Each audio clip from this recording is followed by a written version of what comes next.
Capitulum 12, Pericula Maris, Lecture 5, versus 84 usque versum 118. Hic gubernator, qui sermonem eorum exaudivit, tanta inquit unius Dei potestas non est.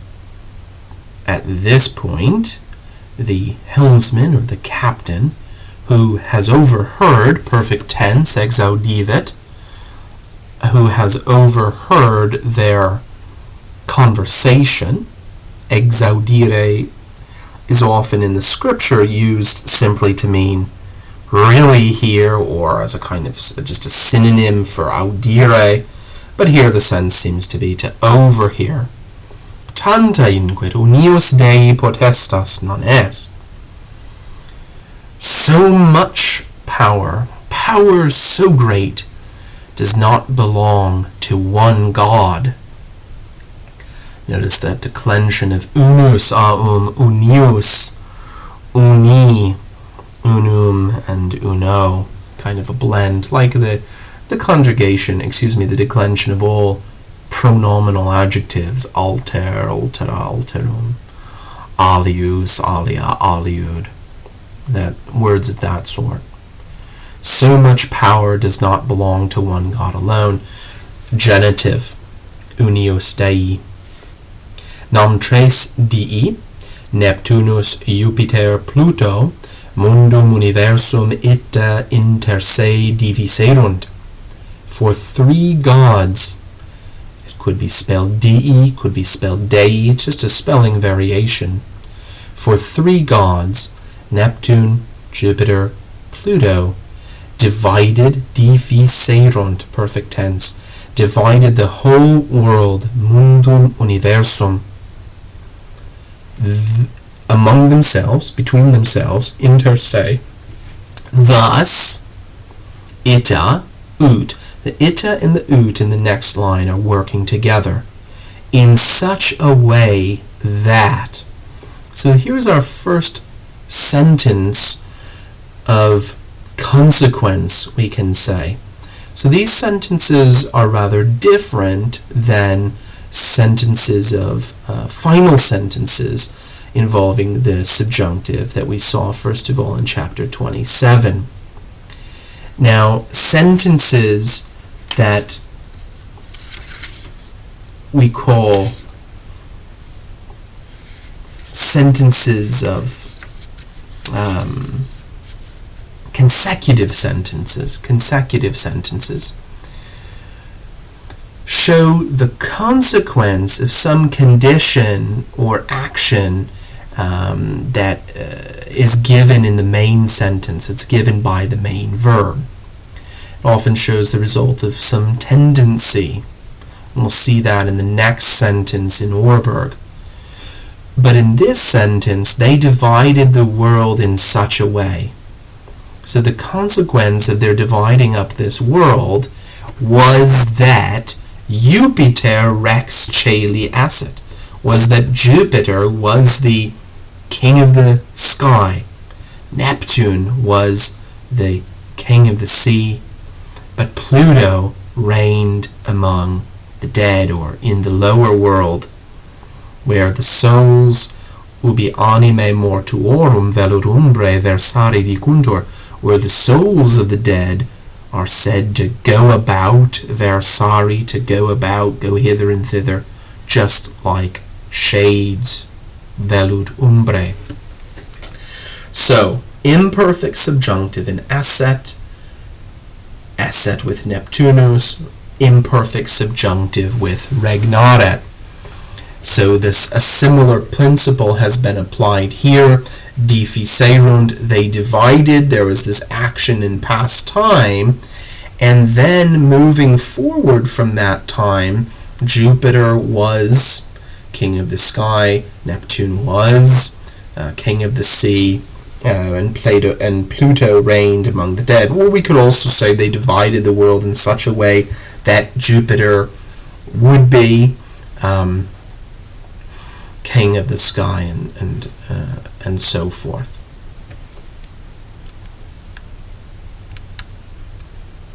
Nunquis tam stultus est, ut ista vera esse credat. Here's another consecutive sentence. So the main idea is there anyone so stupid? Could have ended right there. Is there anyone so stupid? But it goes on. That as a consequence, ut, he believes those things of yours, ista, to be true. Recall that ista istud can just be a that. It can be a that of yours. And it can also be a sneering or derisive that, such, filth, those things. Is there anyone so foolish, so stupid, that he believes those things of yours here, because the gubernator has just said them, but it could also be taken in a sneering way. Yeah? He believes those things to be true. So here the controlling verb is est, it's present tense, and we see the present subjunctive, ut ista vera esse credat.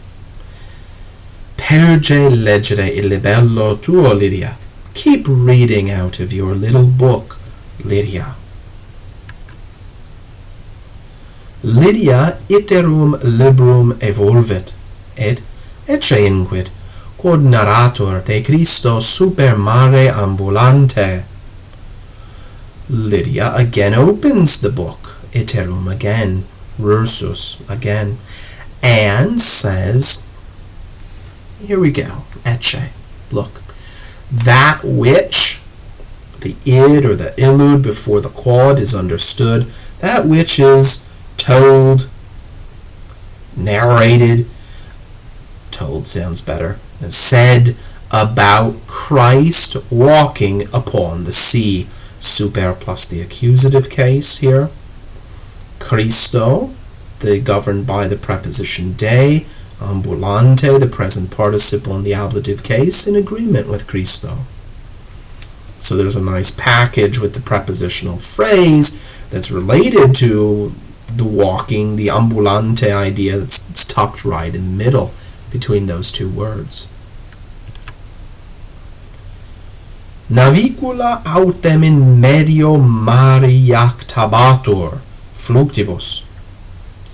Autem, jumping into the middle of the story, we can only take it as resumptive. So, their little ship was being tossed, was being thrown, jactabatur, imperfect tense, passive voice, in the middle of the sea. We say in the middle of the sea partitive, they say in mid-sea. In medio mari, fluctibus, by the waves. Fluctas, fluctus, fourth declension. Erat en inventus contrarius, for the wind was against them. The wind was contrary.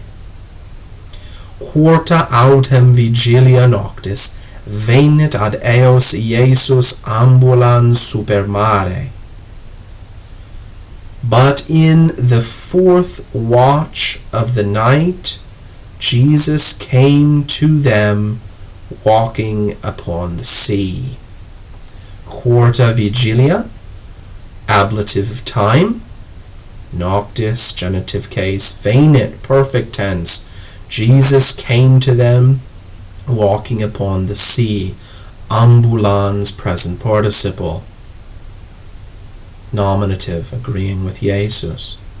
Discipuli autem videntes eum super mare ambulantem turbati sunt dicentes. And his disciples, seeing him walking upon the sea, were shaken. Turbati sunt, perfect tense, passive voice, saying, another present participle. So we have two present participles here going with discipuli, videntes and dicentes. Ambulantem is also a present participle in agreement with the accusative eum. Phantasma est, it's a ghost. Et prae timore clamaverunt. And on account of fear, because of fear, for fear, they cried out. Perfect tense. Clamaverunt. Prae, a preposition with the ablative. Statimque Iesus locutus est eis dicens, constantes estote, ego nolite timere. And immediately Jesus spoke to them, saying, locutus est, perfect tense, passive in form, active in meaning because it's the deponent verb, loquor, loqui, locutum esse. And immediately Jesus spoke to them, saying, be firm, be steady, constans, constantis, third declension adjective, estote, in second imperative from the verb esse, it is I.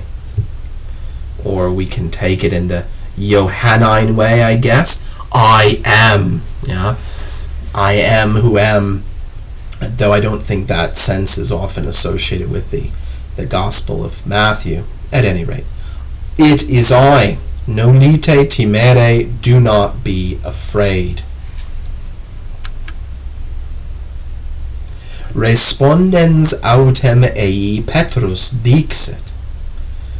So answering him, Peter said, Domine, si tu es, iube me ad te venire super aquam. Lord, vocative case, if it is you, command that. Recall that this verb eubere doesn't take an ut plus the subjunctive, but it takes an accusative with infinitive construction. Lord, if it is you, command that I come to you upon the water.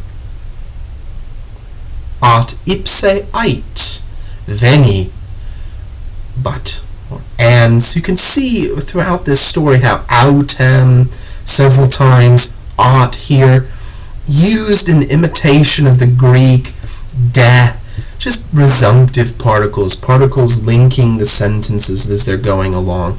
Perhaps not so much of a classical usage, but we have to expect to see this in the Vulgate because it's imitating the Greek. We would probably say in English just and he says. So ipse here, not he himself, but an equivalent of ille, as I think Ørberg points out in the margin. And he says, come. Et descendens Petrus de navicula ambulabat super aquam, ut veniret ad Iesum. And Peter, getting down from the boat, descendens, setting up that de navicula, he was walking on the water to come to Jesus.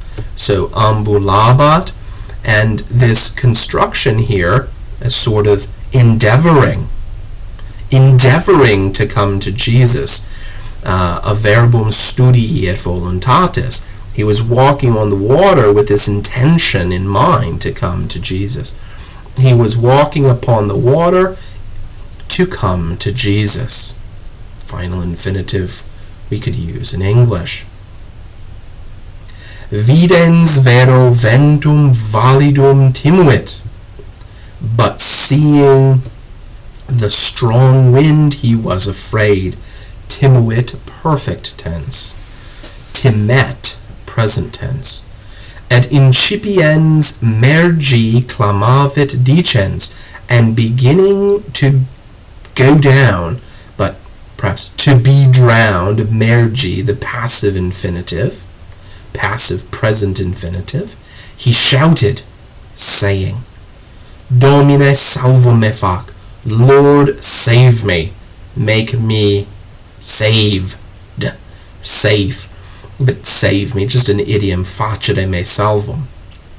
Et continuo Iesus extendens manum apprehendit eum et ait illi. And immediately Jesus, reaching out his hand, took hold of him. Apprehendit could be present tense, could be perfect tense, spelled the same. We can't tell with that third person singular ending. And immediately Jesus, stretching out his hand, takes hold of him and says to him, illi, dative, quare dubitasti. What we call a syncopated form is dubitasti.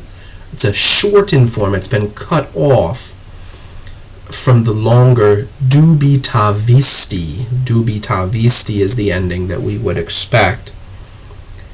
Why did you doubt? Et ascendentibus eis in naviculam cessavit ventus. Ascendentibus eis, ablative absolute. Participle involved in that expression is a present participle. So contemporaneity with the main verb is being expressed. And they getting on board the ship, or as they got on board the ship, went up into the ship, literally, the wind ceased. Qui autem in navicula erant venerunt et adoraverunt eum dicentes, vere filios Dei es. But those who were in the little boat came and worshipped him, saying, truly, you are the Son of God. Venerunt, perfect tense. Erant, imperfect tense. Adoraverunt, perfect tense. Dicentes, present participle. Vere, unlike verum and vero, we actually do translate that truly. Verum and vero, but adversative conjunctions. Vere, that's our adverb from verus aum.